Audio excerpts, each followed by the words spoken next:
In 1401, a 68-year-old scholar was lowered in a basket from besieged Damascus walls to face the world's most feared conqueror alone.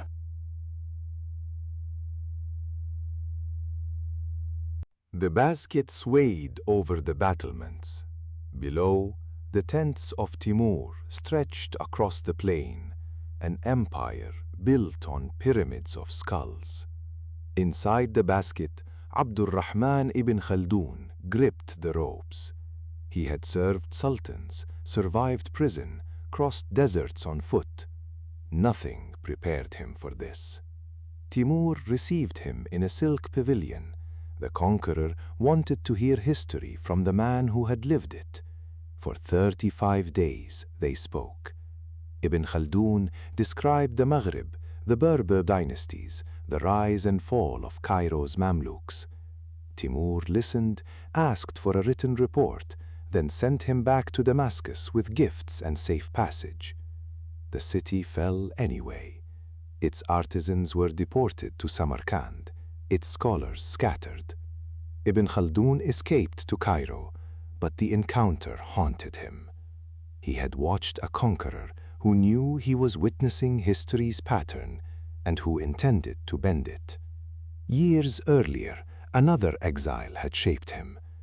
In 1375, fleeing political enemies in Fez, Ibn Khaldun retreated to a remote fortress, Qal'at ibn Salama, perched on an Algerian mountainside. The castle belonged to the Awlad Arif tribe, who offered him protection. There, cut off from libraries and courts, he began writing. He had no assistants, no vast archives. He wrote from memory, the genealogies of Arab and Berber tribes, the chronicles of dynasties he had served, the philosophy of history he had distilled from watching rulers rise and collapse. The work became the Muqaddimah, an introduction to a universal history that would become the Kitab al-Ibar. In that isolation, he formulated a theory no one had articulated. Civilizations live and die by asabiyya, social cohesion. Desert tribes possess it.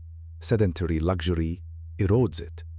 A dynasty's lifespan, 3 generations, roughly a century. The 4th generation inherits wealth, but not the solidarity that won it.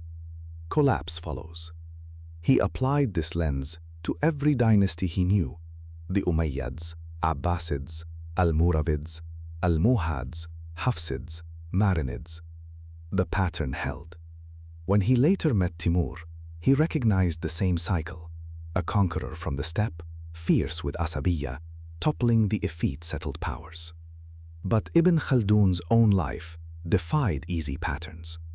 After Damascus, he returned to Cairo, was appointed chief Maliki judge, dismissed, reinstated, dismissed again. He performed Hajj. He taught students in the shadow of Al-Azhar. In 1406, he died in Cairo, buried in the Sufi cemetery outside Bab al-Nasr. The Muqaddimah survived him. Ottoman sultans studied it. European Orientalists translated it. Modern sociologists cite him as a founder of their discipline. But he wrote it not for posterity. He wrote it to understand why the world he knew kept breaking.